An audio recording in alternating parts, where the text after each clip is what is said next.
이건 말해도 되나? 사실 별로 안 친하고 그냥 비즈니스 관계예요. 많은 팬이 2018년 SM에서 새 걸그룹이 발표될 거로 예측했습니다. 그 전까지 SM에서는 2년마다 신인 보이그룹과 걸그룹을 번갈아가며 공개했거든요. 근데 그 원칙이 깨졌습니다. 에스파는 2016년 NCT 데뷔 후 4년을 기다린 끝에 2020년 11월 17일 데뷔하게 돼요. SM은 2016년을 기점으로 뉴컬처 테크놀로지를 선언했습니다.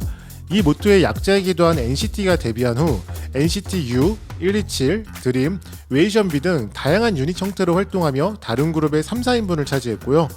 이때를 기점으로 매주 한 곡의 싱글을 발표하는 SM 스테이션도 생겨났습니다. EDM 레이블 스크린 레코즈와 스펙트럼 댄스뮤직 페스티벌도 론칭했고요. 2017년에는 22년간 유지해온 회사의 로고를 바꿨습니다. 당장 2년 만에 새로운 팀을 내놓기에는 시간이 부족했을 겁니다. 2020년 1월에 터진 팬데믹 사태는 이들의 데뷔를 더 미루게 했을 테고요. 그리고 에스파는 이걸 해야 했기 때문에 시간이 더 걸릴 수밖에 없었어요. 그게 뭐냐면요.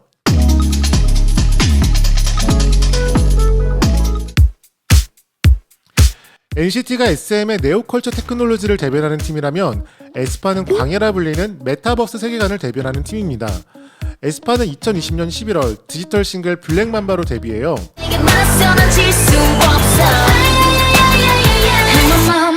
에스파의 스펠링은 AESPA입니다. 그중 앞에 붙은 AE는 아바타 익스피리언스의 약자인데요. 멤버 이름 앞에 A를 붙이면 SNS상의 데이터를 모아 만든 가상의 아바타가 돼요. 에스파는 카리나, 아이카리나, 윈터, 아이윈터, 닝닝, 아이닝닝, 지젤, 아이지젤 이렇게 실제 멤버와 아바타가 함께하는 8인조 걸그룹입니다. 이수만은 2020년 세계문화산업포럼에서 앞으로의 콘텐츠는 어떻게 스토리를 만들고 그것이 어떻게 전달하고 그러한 세상에 내가 같이 들어가서 살 수 있느냐 그게 승부라고 생각한다고 밝혔어요. 이수만은 미래는 셀러브리티와 AI의 시대가 될 것이라는 전망으로 메타버스를 중심으로 전개되는 SM의 통합세계관 SMCU를 발표합니다. 여기서 잠깐 당시 시대 상황을 살피고 가죠. 당시에는 로블록스, 제페토, 마인크래프트, 포트나이트와 같은 게임이 유행했습니다. 오큘러스 퀘스트가 대중화되고 아이폰 12 프로에 라이다 센서가 들어가며 VR과 AR에 대한 관심도 커졌어요. 마침 코로나로 바깥 생활을 하기 어려워지며 전 세계인의 라이프 스타일에서 비대면 온라인 활동의 비중이 커지기도 했고요. 블록체인과 NFT가 유행하며 디지털 자산의 개념이 생겨나기도 했어요. 이걸 모두 아우를 수 있는 개념이 바로 온라인 속 가상 공간 메타버스입니다. 2021년 페이스북은 메타버스에 집중하겠다며 사명을 메타로 변경하기까지 했죠. 이때는 마블의 MCU가 페이지 3에 접어들며 큰 인기를 얻던 시기이기도 해요. 인피니티 워가 2018년, 엔드게임이 2019년에 연달아 개봉하며 MCU는 오랜 기간 잘 짜인 세계관이 얼마나 큰 시너지를 내는지 보여줬습니다. 저는 이 팀이 결정적으로 에스파의 탄생에 영향을 줬을 거로 생각해요. 2018년 팝스타스로 데뷔한 KDA입니다. KDA는 전 세계인의 게임이죠. 리그 오브 레전드, 유명 롤 세계관의 가상 K-팝 걸그룹입니다. 여자아이들의 전소연과 미연이 참여했어요. 이들의 데뷔곡 팝스타스는 유튜브에서 5억 뷰를 넘길 만큼 인기를 끌었고요. 2018년 리그 오브 레전드 월드 챔피언십 결승전 오프닝에서 확장현실 기술을 이용해 공연하기도 했습니다. 나중에는 이들이 주인공인 공식 웹툰 하모니가 연재되기도 했죠. 게임 회사가 보여준 K-팝의 미래였달까요?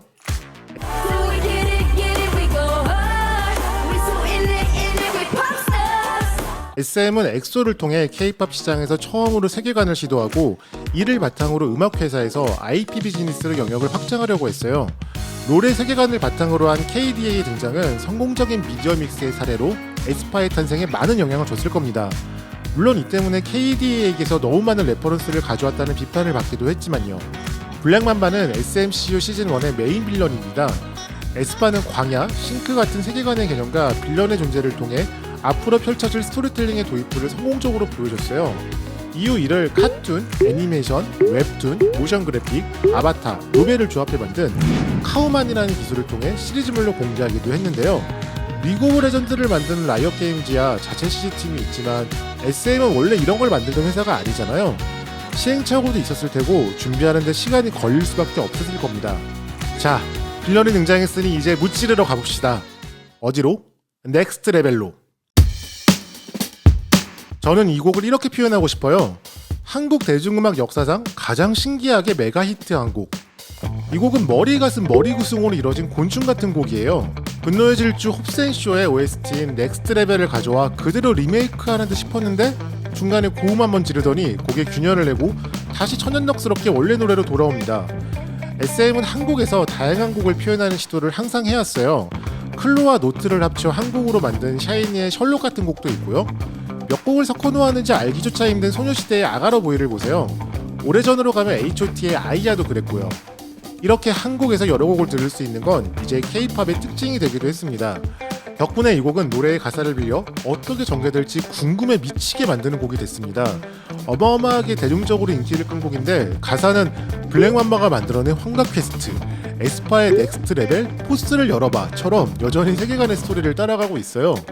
이 곡의 인기를 끈 요소 중 하나는 따라추기 좋은 디귿 춤도 있을 겁니다. 곡은 실험적인데 춤은 쉽고 참 혼란스러운 조합이죠.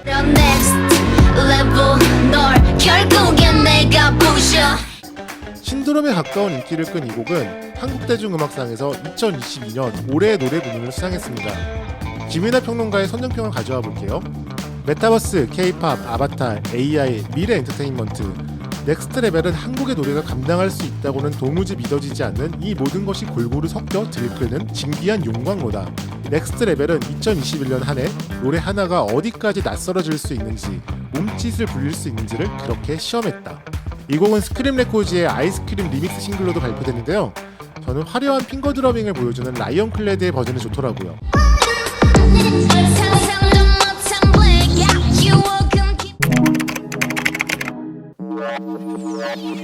이제 새로운 장르는 스포티파이 플레이리스트에서 만들어집니다. 스포티파이에 하이퍼팝이라는 플레이리스트가 생긴 건 2019년의 일이에요.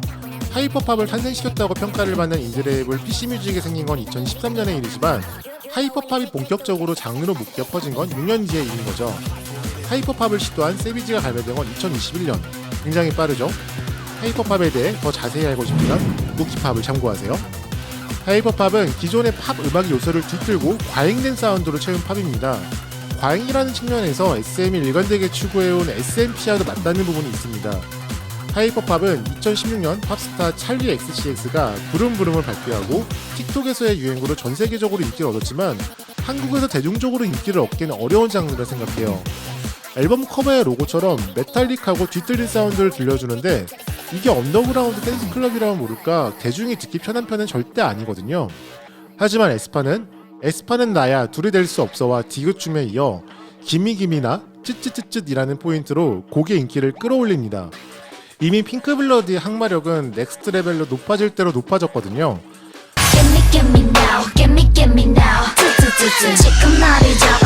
하이퍼팝이라는 장르는 디지털로 빚은 에스파의 세계관이랑 잘 어울립니다. 이미 이들의 세계관에 몰입된 이라면 후반부에서 나비스를 만나는 장면에서 감동도 느꼈을 거예요. 네, 제가 바로 그랬습니다. 미니 앨범 세비지는 빌보드 200 차트 20위에 올랐고요. 곡 세비지는 데이지드, NME, 페이퍼, 팀보그 등의 미디어에서 2021년의 베스트 K-팝 트랙으로 꼽힙니다.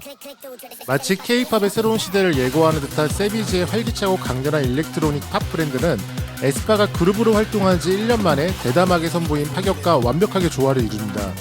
세비지는 단순한 원히트 원더가 아님을 증명하는 것을 넘어 K-팝의 경계를 넘나들며 예상을 뒤엎는 사운드와 비주얼을 추구하는 에스파의 성향에 대한 확실한 증거입니다.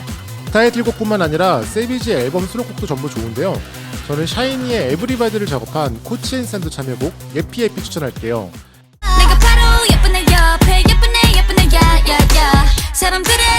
I just wanna have fun, clap my hands. 2022년 4월 에스파는 코첼라 페스티벌 메인 스테이지에 출연했어요.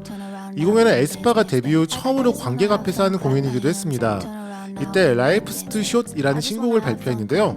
에스파의 첫 영어곡이기도 했고 정말 듣기 편한 미디엄 템포의 캐주얼한 팝송이라 많은 놀라움을 줬습니다.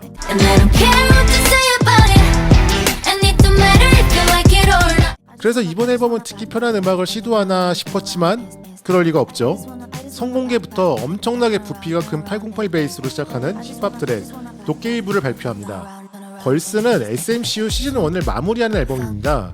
빌보드 200 차트 3위를 차지했고요. 당시 역대 걸그룹 음반 초동 기록 1위도 했어요. 하지만 타이틀곡 걸스의 음원 성적은 전에 비해 좋지 않았습니다. 저는 이 곡의 뮤직비디오를 보면서 NCT 127의 영웅을 떠올렸는데요. 둘 다 작곡가로 유영진, 라이언전이 참여했고 뮤직비디오 세트가 영혼과 많이 유사하더라고요. 실제로 유튜브에 두 곡을 매시업한 영상이 올라가기도 했고요. 이런 부분이 핑크블러드로서 조금 아쉽게 느껴졌습니다. 저는 그래도 이 곡을 꽤 좋아하는 편인데요. 굳이 전만큼 히트하지 못한 이유를 찾아보자면 전에 유행한 밈과 같은 포인트가 될 부분이 없었던 것 같아요. 나름 그걸 만들려고 한 부분이 코러스의 안무인 것 같은데 한 발을 들고 노래하며 안무하는 게 영 불안해 보이기만 하더라고요. 걸스도 나중에 아이스크림 리믹스 싱글로 발매됐습니다. 저는 원곡을 예전에 에드뱅어 레이블 사운드처럼 과격하게 리믹스한 미니세 버전이 좋았어요.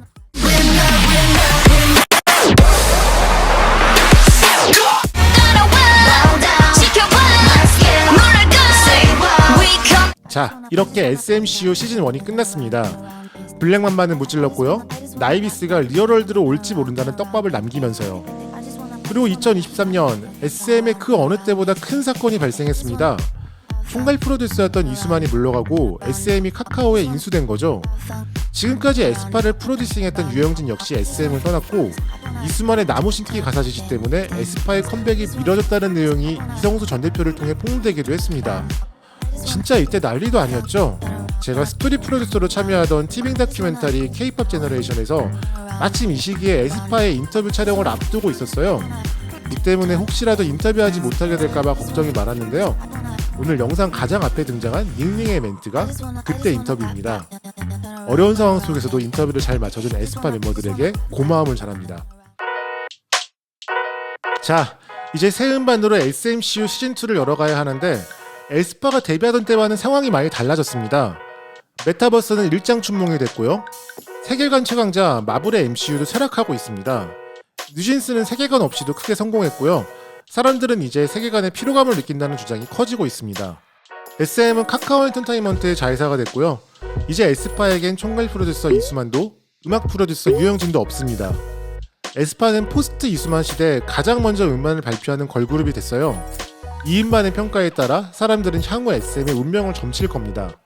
결론부터 말하면 마이월드는 포스트 이수만 시대에도 SM이 건재하다는 걸 보여준 앨범입니다. 이 앨범 정말 좋아요. 아주 좋아요. 왜 좋냐면요. 근데 영상이 벌써 이만큼 길어졌네요. 마이월드 앨범 리뷰는 따로 영상으로 만들어 볼게요. 일주일만 기다려주세요.